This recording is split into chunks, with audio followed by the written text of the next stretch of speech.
Hello students, I am Bhanu sir. बेटा vectors के topic को आगे कंटिन्यू करते हैं। वेक्टर्स के मल्टीप्लिकेशन में अपन ने सीखा था किसी स्केलर और वेक्टर का मल्टीप्लिकेशन। दो वेक्टर्स का जब आप मल्टीप्लिकेशन करते हैं तो उसकी दो कैटेगरीज होती है। एक कैटेगरी को अपन पहले ही कवर अप कर चुके हैं जिसे बोला जाता है डॉट प्रोडक्ट। ठीक है ना, क्या बोला जाता है? Dot product, also known as scalar product. Dot product या स्केलर प्रोडक्ट वर्ड इसलिए यूज हो रहा है क्योंकि दो वेक्टर्स का प्रोडक्ट करने पे जो आंसर आ रहा है वो एक वैल्यू है, वो एक स्केलर वैल्यू है। आज का टॉपिक थोड़ा डिफरेंट है, बिल्कुल उससे यूनिक है, तो आप उस पुराने टॉपिक को आज के टॉपिक से लिंक बिल्कुल भी नहीं करेंगे। आज का टॉपिक एक नया लॉजिक लेके ही सीखेंगे। ये बेस्ड है किस पे? वेक्टर प्रोडक्ट या फिर क्रॉस प्रोडक्ट।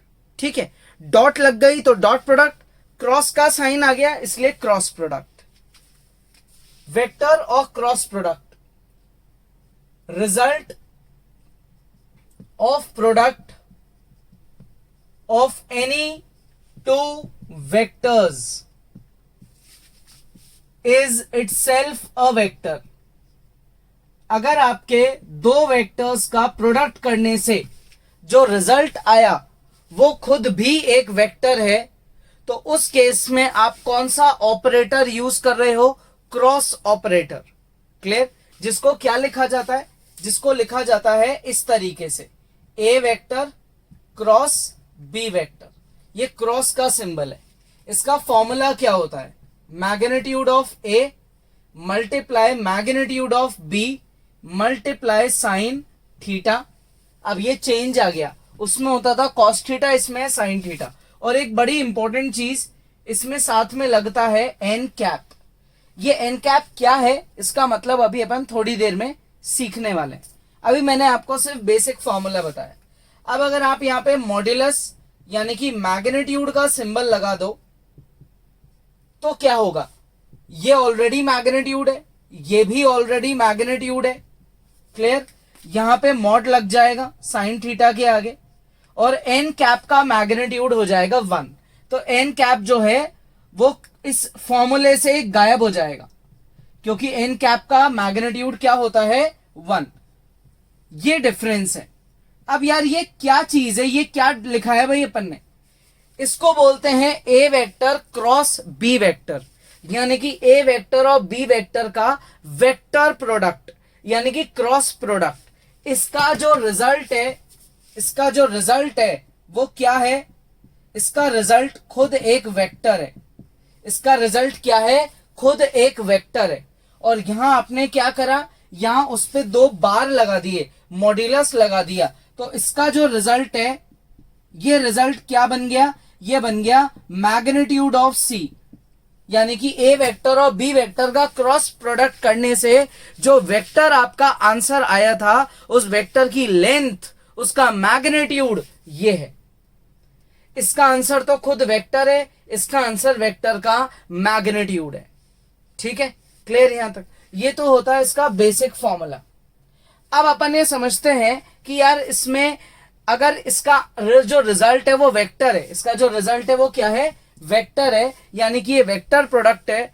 तो यार फिर इसका रिजल्ट आया कैसे? इसका डिटेल लॉजिक सीखते हैं। देखो, मान लो यहां पे आपका ए वेक्टर है और यहां पे आपका बी वेक्टर है और इनके बीच में ए से बी के बीच में एंगल है थीटा। क्लियर यहां तक? अब आपने क्या करा? ए वेक्टर और बी वेक्टर का क्या कर दिया? क्रॉस प्रोडक्ट कर दिया। ए वेक्टर और बी वेक्टर का क्या कर दिया? क्रॉस प्रोडक्ट कर दिया। ठीक है, लेट ए वेक्टर क्रॉस बी वेक्टर, इन सबको हटाए ओपन, यहां लिखते हैं फॉर्मेट में, लेट ए वेक्टर क्रॉस बी वेक्टर का जो रिजल्ट है वो खुद एक वेक्टर है, वो है सी वेक्टर। ठीक है यहां तक? अब यार अगर ये एक वेक्टर है, ये क्या है? ये एक वेक्टर है, तो इस वेक्टर में हमेशा वेक्टर कब कोई चीज बनती है? कब आप किसी चीज को कोई वेक्टर बोलते हो? वेक्टर का मतलब होता है मैग्नीट्यूड विद डायरेक्शन। वेक्टर का मतलब क्या होता है? Magnitude with direction. इसीलिए जब आप इसके फॉर्मूले में फोकस करोगे ना तो यहां से लेकर यहां तक ये क्या है? ये सब है मैग्नीट्यूड और ये क्या बन गया, ये बन गया डायरेक्शन। ठीक है, तो ये जो इसका रिजल्ट है ना A B sine theta N cap, इसमें ये क्या है, ये सी वेक्टर का मैग्नीट्यूड है। क्या है ये सी वेक्टर का मैग्नीट्यूड, और ये क्या है, ये सी वेक्टर का डायरेक्शन है। ये है इस फॉर्मूले का मतलब। दो वेक्टर्स का क्रॉस प्रोडक्ट करने से रिजल्ट एक वेक्टर आ रहा है। हमेशा एक वेक्टर क्वांटिटी बनती है दो चीजों की, मैग्नीट्यूड विद डायरेक्शन। तो जो सी वेक्टर आपका रिजल्ट आया उसका जो मैग्नीट्यूड है वो तो इन्होंने बनाया और उसका डायरेक्शन इसने बताया। अब डायरेक्शन बता तो दिया, लेकिन अपने को कैसे पता पड़ेगा कि डायरेक्शन है कहां पे। डायग्राम के थ्रू आप कैसे एक्सप्लेन करो कि अगर अभी ए यहां है बी यहां है तो सी वेक्टर कहां पे होगा। फॉर्मूला तो चलो रट लिया, इतना छोटा सा है, समझ आ गया, याद हो गया, भूलेंगे नहीं। लेकिन फॉर्मूले को डायग्राम में कैसे समझे। सी वेक्टर मान लिया रिजल्ट आएगा, ये भी मान लिया कि सी वेक्टर का ये मैग्नीट्यूड है, ये डायरेक्शन है। लेकिन सी वेक्टर का अगर डायरेक्शन है तो सी वेक्टर किधर जा रहा है, इधर जाएगा, इधर टेढ़ा सीधा नीचे कहां जाएगा, तो उसका डायरेक्शन समझते हैं। अब इसका डायरेक्शन कैसे समझे, इसका डायरेक्शन किसने बताया अपने को। ठीक है, तो अगर आपने ए वेक्टर और बी वेक्टर के प्रोडक्ट को सी वेक्टर लिया है, देन एन कैप क्या है, N cap gives us the direction. N cap gives us the direction. किसका डायरेक्शन, इनके रिजल्ट का डायरेक्शन। एन कैप क्या बताता है हमको, डायरेक्शन बताता है, क्योंकि कैप का मतलब यूनिट वेक्टर, यूनिट वेक्टर का सबसे इंपॉर्टेंट यूज ही डायरेक्शन बताना है। अब अपन डायग्राम से समझते हैं कि ये डायरेक्शन होगा कहां पे। देखो, इसके लिए आपको एक रूल याद रखना है, बहुत इजी है, इसको बोलते हैं राइट हैंड थंब रूल। हो सकता है आप लोगों ने 10th क्लास में भी ये पढ़ा हो। इसका एक और नाम होता है स्क्रू रूल, पूरा नाम होता था कॉक्स स्क्रू रूल। ठीक है, now what is right hand thumb rule, इसको हम कैसे अप्लाई करें। राइट हैंड थंब रूल होता है ये इतनी सी चीज, इसको बोलते हैं राइट हैंड थंब रूल। इसमें ये जो आपकी फिंगर्स है इनको आप क्लोज करते हो। कहां से कहां क्लोज करें, ए से बी पे क्लोज करो। क्यों भाई ए से बी, क्यों, क्योंकि आपके प्रोडक्ट में ए पहले है और बी बाद में है। ए से बी का प्रोडक्ट हो रहा है, ए से बी का प्रोडक्ट हो रहा है, तो आप ए से फिंगर को रख के बी की तरफ ऐसे क्लोज करो। अब आप जहां आपका थंब खोल रहे हो वो किधर है, ऊपर। ये है इसका डायरेक्शन। किसका डायरेक्शन, इनके रिजल्ट का डायरेक्शन। सो सी वेक्टर ऊपर जाएगा according to right hand thumb rule. अब आप स्क्रू रूल के हिसाब से चलो। स्क्रू को मान लो ये आपका ये जो मार्कर है ये स्क्रू है। अब आप थंब कैसे घुमा रहे हो, ऐसे। ठीक है, थंब ये फिंगर्स ऐसे घुमा रहे हो, थंब कहां जा रहा है, ऊपर। जरा स्क्रू को आप ऐसे घुमाओ, स्क्रू कहां जाएगा, ऊपर।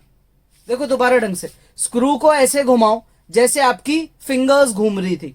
ठीक है, कहां गया, ऊपर। हमने कैसे रोटेट करा, इस डायरेक्शन में, यूं रोटेट कर रहे हैं। क्लियर, यूं रोटेट कर रहे हैं तो थंब ऊपर। ये सी वेक्टर का क्या है, डायरेक्शन। तो जो रूल है वो है राइट हैंड थंब रूल और screw rule, used to give direction of C vector. और उस डायरेक्शन को फॉर्मूले में कौन रिप्रेजेंट करता है, वो करता है एन कैप, जो कि बड़ा ही छोटा सा एक यूनिट वेक्टर है, जिसने हमको क्या बताया, सी वेक्टर का डायरेक्शन बताया। So what is cross product, अगर दो वेक्टर्स का डॉट प्रोडक्ट करने से, क्या डॉट प्रोडक्ट करने से तो स्केलर क्वांटिटी आती थी, अगर दो वेक्टर्स का क्रॉस यानी कि वेक्टर प्रोडक्ट करने से रिजल्ट पे फोकस किया जाए तो वो रिजल्ट हमेशा खुद एक वेक्टर बन के निकलेगा। इसको बोलते हैं क्रॉस प्रोडक्ट, जिसका ये फॉर्मूला है। इस फॉर्मूले में ए क्रॉस बी क्या है, A cross B C vector के बराबर, यानी कि वेक्टर है ये। ए वेक्टर क्रॉस बी वेक्टर एक वेक्टर है। जहां आपने ये पढ़ा था कि ए वेक्टर डॉट बी वेक्टर एक डिजिट है, एक स्केलर क्वांटिटी है, जो नेगेटिव पॉजिटिव फ्रैक्शन जीरो कुछ भी हो सकती है, लेकिन ये एक वेक्टर क्वांटिटी है। तो अगर ये वेक्टर क्वांटिटी है तो इसका कुछ मैग्नीट्यूड भी होगा और इसका कुछ डायरेक्शन भी होगा। तो ये वाला जो पार्ट है यहां तक का, ये क्या है, ये है मैग्नीट्यूड। क्या है ये, मैग्नीट्यूड। और ये क्या है, डायरेक्शन। यहां से यहां तक ये क्या है, मैग्नीट्यूड। किसका मैग्नीट्यूड, इसका। ये देखो ये मैग्नीट्यूड है ये मैग्नीट्यूड का, सिंपल लग गया। और ये क्या है, डायरेक्शन। ये चीज क्या है भाई, ये है मैग्नीट्यूड। किसका मैग्नीट्यूड है ये है magnitude of A vector cross B vector, यानी कि उसकी लेंथ है ये। और ये क्या है, ये है डायरेक्शन ऑफ, किसका डायरेक्शन है, A vector cross B vector. A vector cross B vector का जो रिजल्ट है वो क्या आता है, वो खुद एक वेक्टर आता है, जिसको अपन ने क्या मान लिया, सी वेक्टर। तो सी वेक्टर का डायरेक्शन कौन दिखा रहा है, एन कैप। सी वेक्टर का डायरेक्शन कौन दिखा रहा है, एन कैप। कैप का मतलब यूनिट वेक्टर। अब डायरेक्शन दिखा कौन रहा है, ये हमने समझ लिया, फॉर्मूला हमने रट लिया, लेकिन डायरेक्शन होगा किधर, ऊपर नीचे लेफ्ट राइट कहां होगा, ये हमको कैसे पता। तो उसके लिए आपको बड़ा ही इजी सा रूल दिया, थंब रूल या फिर स्क्रू रूल। क्लियर। अगर आप ऐसे ए से बी की तरफ जा रहे हो तो आपका जो सी है यानी कि जो थंब है वो ऊपर है, यानी कि जो सी वेक्टर जो इनका रिजल्ट है वो ऊपर की तरफ जा रहा है। अब जरा अगर आप इस पे दिमाग लगाओ तो ढंग से देखना, ये आपका ए वेक्टर इधर है और बी वेक्टर इधर है, ठीक है। ये आपके ए और बी वेक्टर है, ठीक है। ये ए वेक्टर है, ये बी वेक्टर, ये ऐसे है। और आपका जो सी वेक्टर है वो किधर है, वो ऐसे ऊपर है, ऐसा ही कुछ हो रहा है। ये आपका ए वेक्टर है, ये आपका बी वेक्टर है, तो ये आपका सी वेक्टर है। क्या ये सी वेक्टर ए के साथ 90 बना रहा है, ये बी के साथ भी 90 बना रहा है, यानी कि सी वेक्टर दोनों के परपेंडिकुलर है। सी वेक्टर दोनों के परपेंडिकुलर है, ये बात ध्यान रखना, है ना। तो ये बड़ी ही इंपॉर्टेंट चीज है। C vector is perpendicular to both A vector and B vector. C vector is perpendicular to both A vector and B vector. तो जो वेक्टर, दो वेक्टर्स का क्रॉस प्रोडक्ट करने से जो रिजल्ट आता है वो रिजल्ट उन दोनों के परपेंडिकुलर होता है। ये बहुत इंपॉर्टेंट चीज है, ठीक है। क्लियर यहां तक। अच्छा, अब इन केस उल्टा होता, उल्टा मतलब ऐसा होता, B vector cross A vector, तो फॉर्मूले में मेरे हिसाब से ज्यादा कुछ चेंज नहीं आता। Magnitude of B, magnitude of A, इनके बीच में थीटा एंगल तो साइन थीटा, बस डायग्राम के अकॉर्डिंग थोड़ा सा चेंज हो जाता। क्या चेंज हो जाता भाई, डायग्राम के अकॉर्डिंग। आप बोल रहे हो बी का ए से प्रोडक्ट करो, तो एंगल का जो एरो है ना वो उल्टा हो जाएगा, यानी कि इस बार जब आप थंब रूल लगाओगे तो आपकी जो फिंगर्स है वो ऑपोजिट डायरेक्शन में घूमेगी। तो आपका थंब कहां गया, नीचे गया, यानी कि इस बार जो सी वेक्टर है वो ऑपोजिट डायरेक्शन में आ गया। यानी कि एक तरीके से आप बोल सकते हो कि जो एन कैप है वो क्या बन गया, वो माइनस का एन कैप बन गया, वो नेगेटिव बन गया। क्या बन गया, नेगेटिव बन गया, एक्चुअल से उल्टा हो गया। आ गया समझ में। तो इस बार जो है वो डायरेक्शन नीचे है।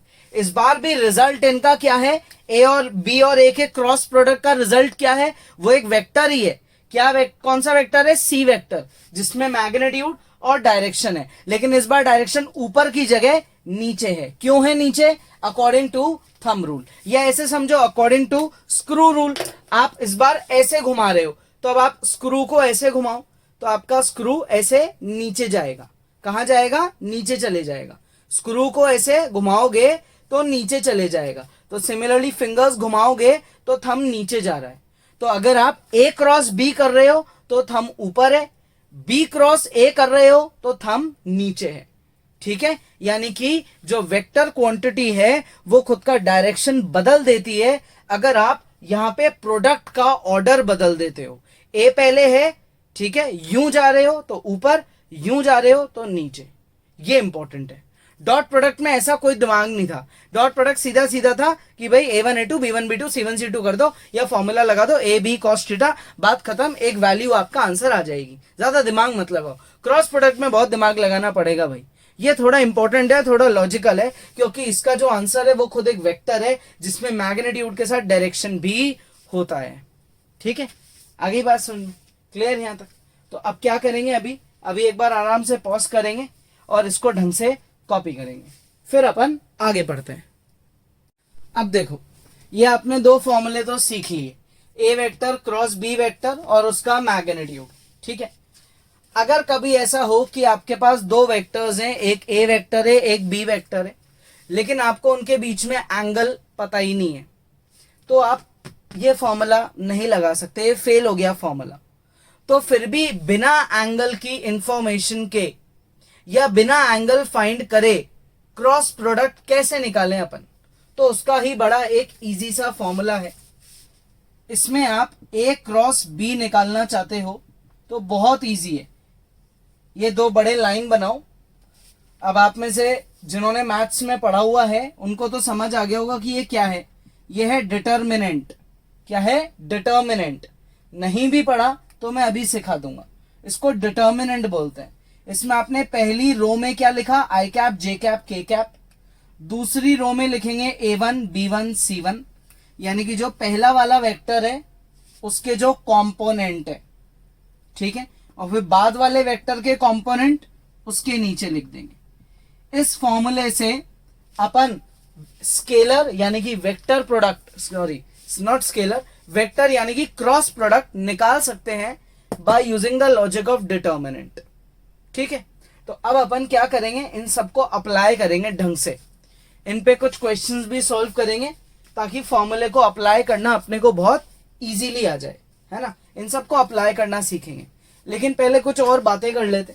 जैसे अगर बात करें कुछ लॉस की, commutative law, commutative law, dot product में कम्यूटेटिव लॉ वैलिड था, ए डॉट बी करो या बी डॉट ए करो एक ही बात है।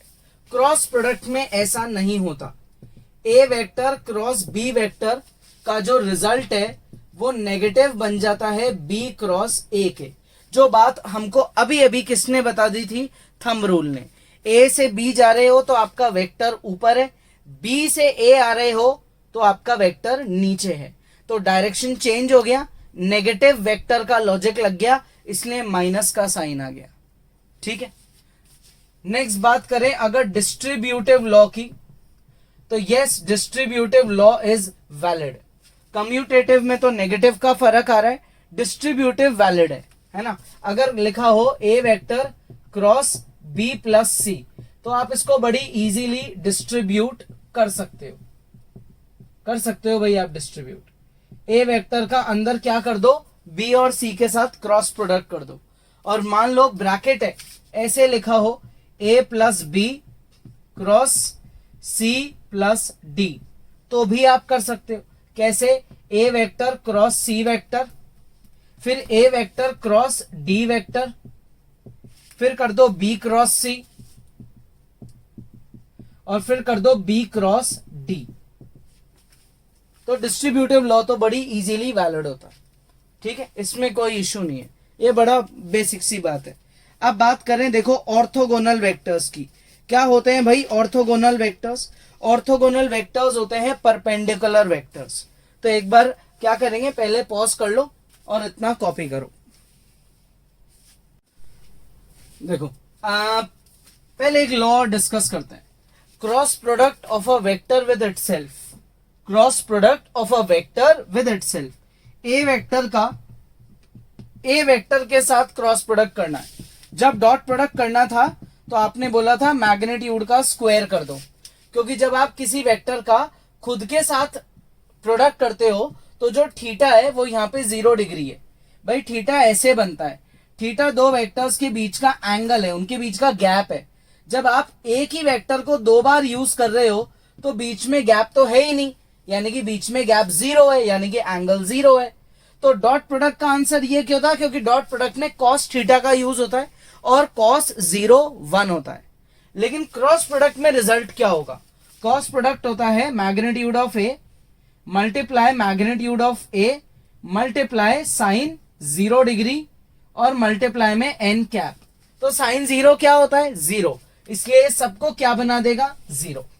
तो जब आप कभी भी किसी भी वेक्टर का उसके खुद के साथ क्रॉस प्रोडक्ट करोगे तो हमेशा रिजल्ट 0 आएगा, हमेशा रिजल्ट क्या आएगा? 0 आएगा। क्यों? क्योंकि बीच में कुछ एंगल ही नहीं है और साइन 0 डिग्री पे खुद 0 होता है, इसलिए आपका आंसर 0 आएगा, बिकॉज साइन 0 इज 0। ये इसका रीजन है। ठीक है, आ गया समझ में? इजी है, आगे बढ़े। अच्छा ये देखो, पॉइंट 1 में आपने लिखा कि ए क्रॉस बी और बी क्रॉस ए एक दूसरे के ऑपोजिट है, लेकिन सिर्फ किस में? डायरेक्शन में, है ना। एक बार थम ऊपर, एक बार थम नीचे, तो लेंथ तो बराबर ही होगी आई थिंक। अगर आपने ए ऐसे यहां लिखा, बी यहां लिखा, तो जो रिजल्टेंट वेक्टर है वो यहां तक गया। क्लियर? अब आपने बी और ए की जगह बदल दी, आपने बी यहां लिख दिया, ए यहां लिख दिया। क्लियर? या मान लो बी और ए की जगह वही है, बस आप प्रोडक्ट उल्टा कर रहे हो। प्रोडक्ट क्या कर रहे हो? उल्टा कर रहे हो। यूं जा रहे थे, अब यूं आ रहे हो, तो यूं आ रहे हो तो जो ये वेक्टर है वो नीचे बन जाएगा। तो ये जितनी लेंथ यहां है उतनी ही लेंथ तो यहां होगी, बस ये नेगेटिव क्यों आ रहा है? नेगेटिव इसलिए आ रहा है क्योंकि डायरेक्शन चेंज हो गया, तो लेंथ तो बराबर है। तो अगर आप यहां पे दोनों तरफ मैग्नीट्यूड का सिंबल लगा दो तो इक्वल आंसर आने वाला है। ए क्रॉस बी का मैग्नीट्यूड यानी कि लेंथ और बी क्रॉस ए की लेंथ बराबर होती है, सिर्फ किसका फर्क होता है? डायरेक्शन का, इसलिए यहां नेगेटिव साइन आ गया। ठीक है, तो आप ये भी बोल सकते हो कि ए क्रॉस बी का वेक्टर और बी क्रॉस ए का वेक्टर एक दूसरे के नेगेटिव वेक्टर्स हैं। नेगेटिव कौन होते हैं? जो ऊपर नीचे होते हैं, है ना, ऊपर नीचे वाले वेक्टर्स। अच्छा, अब एंगल्स की कुछ स्टडी करें, स्पेशल केसेस की बात करते हैं। देखो, फिर बात करेंगे ऑर्थोगोनल वेक्टर्स की भी। एक बार स्पेशल केसेस डिस्कस करते हैं। अगर थीटा 0 डिग्री है, थीटा क्या है? 0 डिग्री, तो अगर थीटा 0 है तो फॉर्मूला क्या होता है भाई? क्रॉस प्रोडक्ट का फॉर्मूला होता है A cross B mod A mod B sine theta N cap. Clear? तो अगर आप मैग्नीट्यूड लगा देते हो तो एन कैप की तो कहानी ही खत्म हो जाएगी। Magnitude of A cross B is equals to magnitude of A magnitude of B sine theta. ठीक है, यहां तक एन कैप की तो कहानी खत्म ही हो गई पूरी। तो अब अगर यहां पे आपका थीटा 0 डिग्री है, यहां 0 लिखो, तो साइन 0 क्या होता है? 0। तो उस केस में आपके क्रॉस प्रोडक्ट का जो रिजल्ट है वो भी 0 आएगा। ठीक है, अगर थीटा 180 डिग्री है तो साइन 180 क्या होता है? फिर से 0, तो फिर से जो रिजल्ट है वो 0 आएगा। यानी कि अगर दो वेक्टर्स पैरेलल हैं या अपन बोले कोलिनियर है तो उनका क्रॉस प्रोडक्ट 0 है। दो वेक्टर्स एंटी पैरेलल है, क्या है? एंटी पैरेलल है, तो भी उनका क्रॉस प्रोडक्ट का रिजल्ट 0 है। अच्छा, अगर दो वेक्टर्स एक दूसरे के परपेंडिकुलर है तो साइन 90 क्या होता है? 1। तो क्रॉस प्रोडक्ट का जो मैग्नीट्यूड होगा वो उनके इंडिविजुअल मैग्नीट्यूड के प्रोडक्ट के बराबर होगा। तो अगर दो वेक्टर्स एक दूसरे के परपेंडिकुलर हैं तो उस केस में क्रॉस प्रोडक्ट का जो मैग्नीट्यूड होगा वो दोनों के इंडिविजुअल मैग्नीट्यूड के प्रोडक्ट के बराबर होगा। ये हो गए पैरेलल वेक्टर्स, ये हो गए अपने एंटी पैरेलल वेक्टर्स, और ये हो गए orthogonal vectors. If any two vectors are perpendicular then the magnitude of the cross product is equal to the product of their individual magnitude। ठीक है, आ गया समझ में? ये बड़ी इंटरेस्टिंग चीज है। ये तीन अपने एंगल के स्पेशल केसेस हो गए, है ना। अब आप चाहे फॉर्मूला लगाओ या केस को डायरेक्टली याद रख के उसी को अप्लाई कर दो, बात एक ही है। नॉर्मल फॉर्मूले से भी आपका आंसर आ जाएगा और स्पेशल केस कहीं यूज हो रहा है उसका आपने एप्लीकेशन कर दिया तो भी आपका आंसर आ जाएगा। ठीक है, तो पॉज करेंगे और कॉपी करेंगे। अब पढ़ते हैं अपन ऑर्थोगोनल यूनिट वेक्टर्स के बारे में। Now what are orthogonal unit vectors? ये बड़ी ही इजी चीज है। 3 एक्सेस अपन सबको पता है, y axis, x axis, z axis. ठीक है, ये 3 एक्सेस होते हैं। अच्छा, जो यूनिट वेक्टर x की तरफ होता है, जो y की तरफ होता है और जो z की तरफ होता है, उनको क्या बोला जाता है? इनको बोला जाता है i कैप, j कैप और k कैप। कैप का मतलब यूनिट वेक्टर। ये एक दूसरे के परपेंडिकुलर है क्या भाई? बिल्कुल परपेंडिकुलर है। आई इधर है, जे इधर है और के ऐसे बाहर है, बाहर की तरफ आता हुआ है, 3 डायमेंशनल इस तरीके से। ठीक है, आगे बात सुन, इस तरीके से ये एक्स हो गया, ये वाई हो गया और ये जेड हो गया, यानी कि ये आई कैप, ये जे कैप और ये के कैप। तो अगर आपने कभी बोला कि मैं आई कैप का आई कैप के साथ क्रॉस प्रोडक्ट कर रहा हूं, या जे कैप का जे के साथ, या के कैप का के कैप के साथ, ठीक है, तो ऐसे केस में आपका क्या रिजल्ट आएगा? तो भाई आई कैप का आई कैप के साथ तो एंगल ही नहीं है, थीटा 0 डिग्री, तो आंसर भी 0 0 0। क्लियर है यहां तक? अच्छा, अब आपने बोला कि मैं आई कैप का प्रोडक्ट कर रहा हूं जे के साथ, या जे का के साथ, या के का आई के साथ, या उल्टा कर रहा हूं, तो इसके लिए बड़ी ही इजी ट्रिक है। एक साइकिल बनाते हैं अपन, एक गोल चक्री बनाते हैं भाई। साइकिल का क्या मतलब होता है भाई? देखो साइकिल बनाते हैं, ये आई कैप, ये जे कैप, ये के कैप, आई से जे की तरफ गए, जे से के की तरफ गए और के से वापस आई आ गए। अब इस साइकिल के अंदर 3 फॉर्मूले छुपे। क्या है वो 3 फॉर्मूले? देखो, अगर आपने बोला आई का क्रॉस प्रोडक्ट जे के साथ कर रहा हूं, आई का जे के साथ, तो जो रिजल्ट है उसका आंसर आएगा के। ये आपको याद रखना है, बहुत इजी ट्रिक है ये। जे का प्रोडक्ट मैं के साथ कर रहा हूं, तो जो रिजल्ट है भाई उसका आएगा आंसर आई। फिर अगर मैंने बोला कि मैं के का प्रोडक्ट आई के साथ कर रहा हूं, तो उसका जो रिजल्ट है वो आ जाएगा जे। आई इंटू जे तो रिजल्ट के, जे इंटू के तो रिजल्ट आई, के इंटू आई तो रिजल्ट जे। मतलब जिनकी बात हो रही है, जो बच गया वो रिजल्ट बन गया। आई और जे में क्या बच गया? के, तो के रिजल्ट बन गया। जे और के में क्या बच गया? आई, तो आई रिजल्ट बन गया। के और आई में क्या बच गया? जे, इसलिए जे रिजल्ट बन गया। अब आपने बोला भाई अगर हम साइकिल उल्टी बना देते तो, मतलब इन सबकी पोजीशन तो यही है, लेकिन अगर मैं ये एरोज उल्टे लगा देता तो क्या होता? तो 3 नए फॉर्मूले बन जाते। कुछ भी नहीं होता, 3 नए फॉर्मूले बन जाते। जे का आई के साथ प्रोडक्ट करेंगे, जे का किसके साथ प्रोडक्ट करेंगे? आई के साथ। उल्टा हो रहा है तो आंसर भी उल्टा आएगा, नेगेटिव आएगा। ठीक है, because cross product is not commutative. ये लॉजिक भी आप याद रख सकते हो। आई का मैं के साथ प्रोडक्ट कर रहा हूं भाई, तो आंसर नेगेटिव ऑफ जे आएगा, ये इसका ऑपोजिट हो गया। और के का मैं जे के साथ प्रोडक्ट कर रहा हूं, के का मैं जे के साथ प्रोडक्ट कर रहा हूं, तो आंसर आएगा नेगेटिव ऑफ आई। ये है लॉजिक ऑर्थोगोनल यूनिट वेक्टर्स का। ये यूनिट वेक्टर्स एक दूसरे के क्या हैं? ये एक दूसरे के परपेंडिकुलर हैं। ये आई कैप, ये जे कैप, ये के कैप।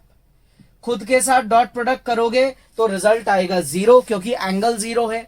अगर आप कौन से डायरेक्शन में जा रहे हो? एंटी क्लॉकवाइज, तो पॉजिटिव रिजल्ट, और अगर आप जा रहे हो क्लॉकवाइज तो नेगेटिव रिजल्ट। ये एंटी क्लॉकवाइज की साइकिल है और ये क्लॉकवाइज की साइकिल है।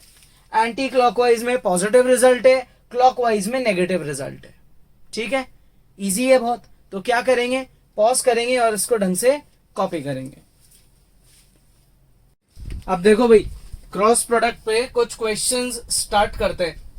जैसे एग्जांपल, ये 3 एक्सिस बने हुए हैं, एक्स वाई और जेड, एक्स वाई जेड।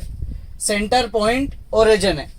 मान लो यहां पे इस पॉइंट से ये 2 वेक्टर्स जा रहे हैं। ठीक है, एक है ए वेक्टर और एक है बी वेक्टर। इनके बीच में जो एंगल है वो है थीटा। अब आपको गिवन क्या क्या है? गिवन है ए वेक्टर का magnitude, that is capital A, assume करते हैं ये है 3। बी वेक्टर का magnitude which is capital D, मान लो ये है 4, और थीटा जो इनके बीच में एंगल है वो है 60 डिग्री। ये आपको इंफॉर्मेशन दे रखी है।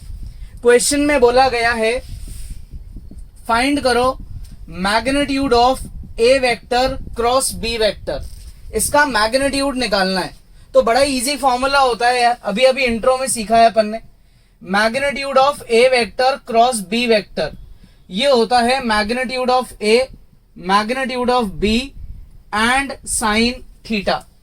तो मैग्नीट्यूड ऑफ ए वेक्टर यानी कि A magnitude of B vector यानी कि बी, और ये साइन थीटा।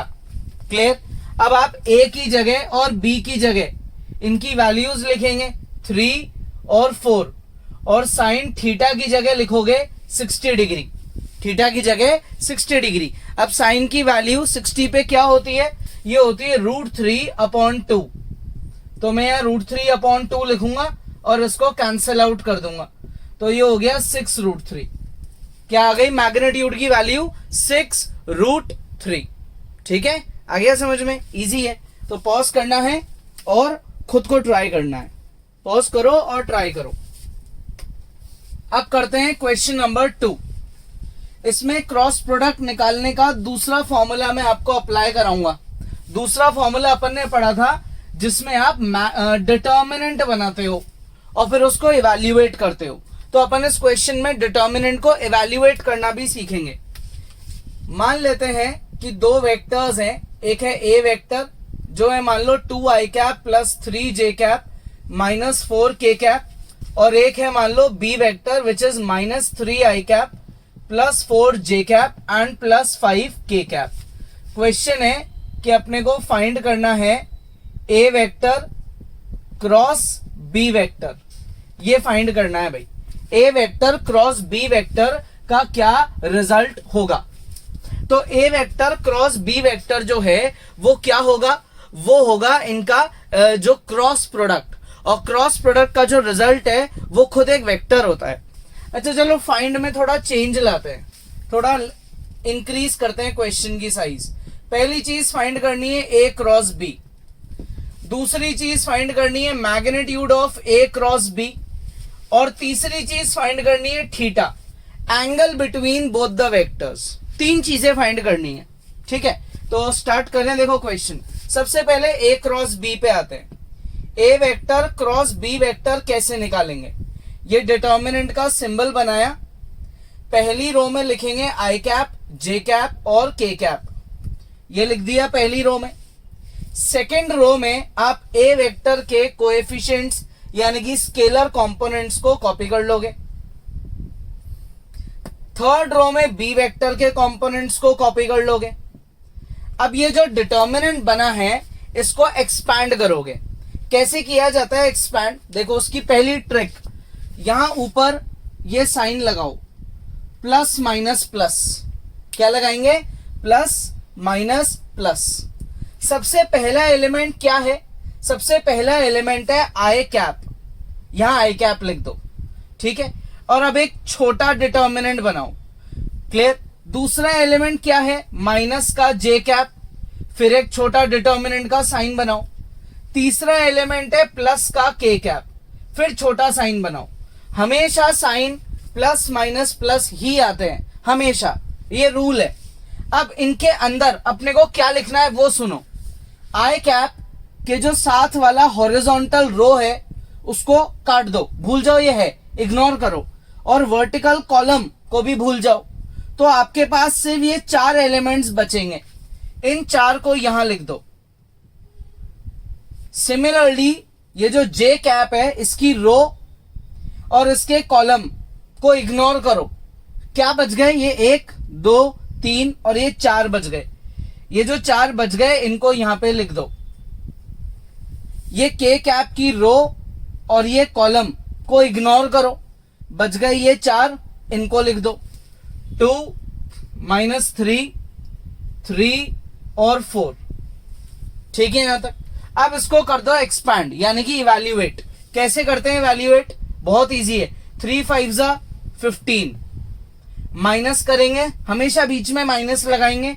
4 इंटू -4 माइनस का 16, फिर 2 5 ये हो जाएगा 10, बीच में माइनस लगाएंगे, इन दोनों का प्रोडक्ट करो, ये हो गया 12। फिर लिखो प्लस का के कैप, यहां करो 2 4 8, 3 3 9 माइनस का 9 और बीच में एक और माइनस। क्लियर है यहां तक।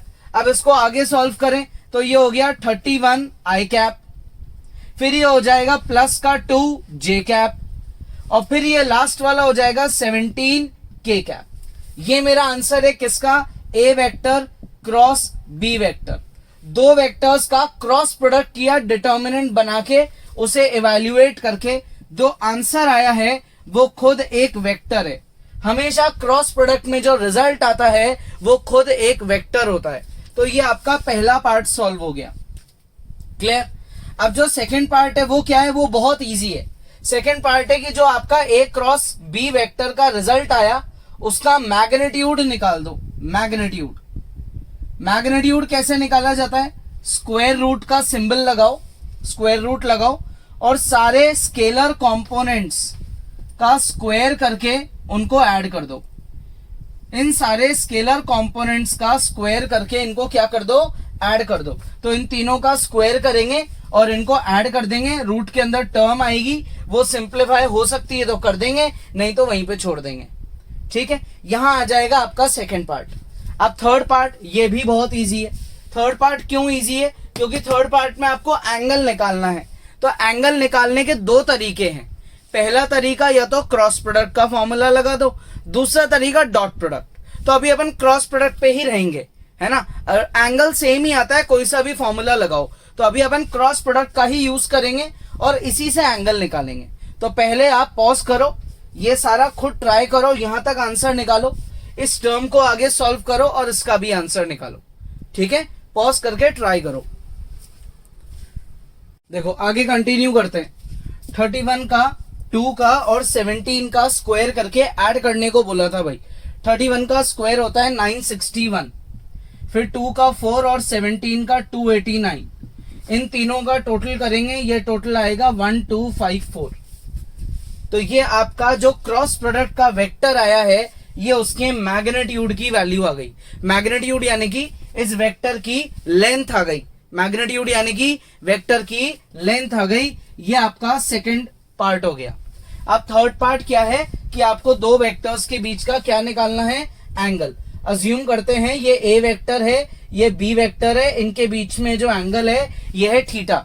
तो आपको थीटा की वैल्यू निकालनी है। तो उसके लिए अपन क्रॉस प्रोडक्ट का फॉर्मूला लगाएंगे। ठीक है, क्रॉस प्रोडक्ट का जनरल फॉर्मूला होता है A cross B, magnitude of A magnitude of B sine theta N cap, इन सबको मल्टीप्लाई कर दो। लेकिन अगर मैंने इधर मैग्नीट्यूड लगा दिया तो ये एन कैप क्वेश्चन से हट जाएगा, है ना, क्योंकि यूनिट वेक्टर का मैग्नीट्यूड 1 होता है, कॉमन बात है। अब इसका मैग्नीट्यूड अपन ने क्या निकाला है अभी, 1 2 5 4। ए का मैग्नीट्यूड क्या होगा, ये ए वेक्टर है, स्क्वायर करके ऐड करो, 4 9 16। बी का मैग्नीट्यूड क्या होगा भाई, 9 16 और 25 और साथ में क्या आएगा, साइन थीटा। अब ए का मैग्नीट्यूड में ऐड ऑन करता हूं तो ये हो गया रूट में 29। इसको मैं आगे सॉल्व करता हूं तो ये कितना आ गया भाई, ये हो गया आपका 9 16 और 25। तो 25 प्लस 25 हो गया रूट में 50। ठीक है, समझ में आ गया। तो फर्दर इसी तरीके से सॉल्व हो जाएगा। ये हो गया आपका अंडर रूट 29, इनका टोटल आ गया। और जब मैं इनका टोटल करूंगा तो 9 प्लस 16 25, 25 में 25 जोड़ेंगे तो रूट 50 और ये हो गया साइन थीटा। अब इस 50 का क्या करेंगे, इसको अपन लिख सकते हैं 5 रूट 2। क्या लिख सकते हैं भाई, 5 रूट 2। तो अब आप इसको 5 रूट 2 लिख दो। तो ये हो गया रूट 29 मल्टीप्लाई बाय 5 रूट 2 और ये हो गया साइन थीटा। ठीक है, ये टर्म जब तक आपकी एज इट इज क्या हो रही है, कॉपी हो रही है। अब आपको क्या निकालना है, थीटा। तो ये दोनों टर्म्स का क्या करेंगे, इनको LHS का डिनोमिनेटर बना देंगे। तो अब आपकी यहाँ वैल्यू आ जाएगी sine theta is equals to under root 1254 divided by root 29। ठीक है, एंड 5 रूट 2। अब 5 तो क्या है, रूट के बाहर की टर्म है, तो उसको तो एज इट इज छोड़ देंगे, इसमें तो स्क्वायर रूट है नहीं। और बाकी सारे स्क्वायर रूट्स को आप एक साथ मर्ज करके भी लिख सकते हो। तो ये 2 और ये 1 2 5 4 ये कैंसिल आउट भी हो जाएंगे। तो कैंसिल आउट होके क्या आएगा, 6 2 7, ये आ जाएगा 627। ये किसकी वैल्यू है भाई, ये वैल्यू है आपकी साइन थीटा की। अब अगर ये साइन थीटा की वैल्यू है तो इससे आप क्या करोगे, इससे आप थीटा निकाल लोगे। क्या ये वैल्यू अपन ने टेबल में पढ़ी है, नहीं पढ़ी। तो अब आप इसको क्या लिखोगे अगले स्टेप में, theta is equals to sine inverse, क्या लिखोगे, ये साइन उधर जाके साइन इनवर्स लिखोगे 1/5 अंडर रूट 627 अपॉन रूट 29। ये वैल्यू आ गई किसकी, एंगल की। तो इस क्वेश्चन में आपको दो वेक्टर्स गिवन थे। सबसे पहले वाले पार्ट में डिटर्मिनेंट बना के क्रॉस प्रोडक्ट का वेक्टर यानी कि रिजल्ट निकाला। सेकंड पार्ट में उसी रिजल्ट का मैग्नीट्यूड करके उसके मैग्नीट्यूड की वैल्यू निकाली थी। और थर्ड पार्ट में क्रॉस प्रोडक्ट का दोबारा फॉर्मूला लगा के उन दो वेक्टर्स के बीच में क्या निकाल दिया, एंगल निकाल दिया। ठीक है, तीनों ही पार्ट इंपॉर्टेंट है, तो अब पॉज करना है और ये वापस से एक बार खुद को ट्राई करना है। नेक्स्ट क्वेश्चन, ए वेक्टर का मैग्नीट्यूड गिवन है, बी वेक्टर का मैग्नीट्यूड गिवन है। Magnitude of A vector cross B vector 3 times है magnitude of A dot B के। क्या करना है, मैग्नीट्यूड ए माइनस बी निकालना है। तो एक काम करते हैं, सबसे पहले इसी को यहां कॉपी करते हैं। इसको मैं क्यों कॉपी कर रहा हूं, क्योंकि ये दो ही ऐसी टर्म्स है जिनके फॉर्मूले आप अप्लाई कर सकते हो। भाई मैग्नीट्यूड ए का कोई फॉर्मूला नहीं होता, मैग्नीट्यूड बी का कुछ नहीं होता, लेकिन क्रॉस प्रोडक्ट और डॉट प्रोडक्ट का तो फॉर्मूला होता है। तो आप फॉर्मूला लगा दो। क्रॉस प्रोडक्ट के मैग्नीट्यूड का फॉर्मूला होता है magnitude of A, magnitude of B और साइन थीटा। डॉट प्रोडक्ट के मैग्नीट्यूड का फॉर्मूला होता है magnitude of A, magnitude of B और कॉस थीटा। क्लियर है यहां तक। अब यहां क्या क्या कैंसिल आउट हो रहा है, ये दोनों इनसे कट गए। ये कॉस थीटा डिनोमिनेटर बन सकता है साइन थीटा का, तो sine theta upon cos theta आ गया 3। साइन अपॉन कॉस क्या होता है, टैन थीटा। टैन थीटा की वैल्यू आ गई 3। अब मैं इस 3 को 3/1 लिख सकता हूं क्या, बहुत इजी है, एक ही तो बात है, क्योंकि अगर डिनोमिनेटर नहीं है तो 1 लगा दो आप, कोई फर्क नहीं पड़ता। अगर आपके पास टैन थीटा आ गया तो आप इससे साइन थीटा, कॉस थीटा या कोई भी ट्रिग्नोमेट्रिक फंक्शन निकाल सकते हो। कैसे, राइट ट्राइंगल का लॉजिक लगा के। मान लो ये एंगल 90 डिग्री है, ये थीटा है, तो थीटा के सामने वाली लाइन को क्या बोलेंगे अपन, परपेंडिकुलर। 90 के सामने क्या बोलेंगे, हाइपोटेन्यूज। बची तीसरी लाइन को क्या बोलेंगे, बेस। तो टैन होता है परपेंडिकुलर अपॉन बेस, टैन होता है परपेंडिकुलर अपॉन बेस, यानी कि परपेंडिकुलर हुआ 3 और बेस हुआ 1। तो अब क्या पाइथागोरस थ्योरम लगा के हाइपोटेन्यूज निकाला जा सकता है, इजीली निकाला जा सकता है। तो अपन यहां लिखेंगे h is equals to root P square plus B square. इनका स्क्वायर करके इनको ऐड कर दो, 3 का स्क्वायर 9, 1 का स्क्वायर 1, तो h हो गया भाई मेरा रूट 10। क्या हो गया मेरा हाइपोटेन्यूज, रूट 10। अब अगर मेरे पास टैन थीटा आ गया तो मैं इससे कॉस थीटा भी तो निकाल सकता हूं। कॉस थीटा कैसे निकालेंगे, कॉस थीटा होता है बेस अपॉन हाइपोटेन्यूज। तो बेस है 1 और हाइपोटेन्यूज है रूट 10। ये मैंने कॉस थीटा की वैल्यू निकाल दी। अब आते हैं किस पे, अपने टू फाइंड पे। हमको क्या फाइंड करना है भाई, हमको फाइंड करना है magnitude of A vector minus B vector. ठीक है, तो अब मैं इस चीज को ऐसे लिख सकता हूं क्या, square root of A vector minus B vector का स्क्वायर लिख सकते हैं। रूट भी लगा दिया और स्क्वायर भी लगा दिया, एक ही बात है। अच्छा, अब ये स्क्वायर का मतलब ये होता है क्या कि आप 2 बार प्रोडक्ट कर दो, यही होता है स्क्वायर का मतलब। और इस ब्रैकेट को खोल दो, यानी कि a dot A, b dot B, a dot B और फिर b डॉट ए।